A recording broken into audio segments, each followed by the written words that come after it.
Hay naku, tingnan niyo yung anak ko. Oo, nagpapaawa. Lumabas kasi ng bahay, umikot-ikot. Yan, nadumihan na yung kanyang mga paa. O tapos si tingin ka magpapaawa ka kay nanay mo para hindi ka mapagalitan. Naku!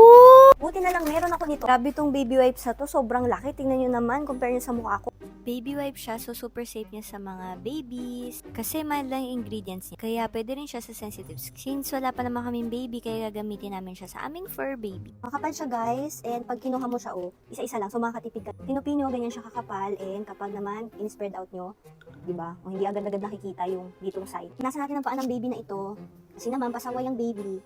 No, pag lumabas ka, wala nang magpapakain sa'yo na masarap na pagkain. Kung mo ba yun, wala ka ng bahay, matutulugan. Makikinig ka kay nanay, lumalabas ka naman paghapon, di ba? Nag-exercise kayo ni tatay mo. Ano pa tayo, isang baby? Kapag kagaling niya sa litter box niya, pupunasan na rin natin yung kanyang paa. O, punas, punas si nanay. Punas, punas si nanay. Punas.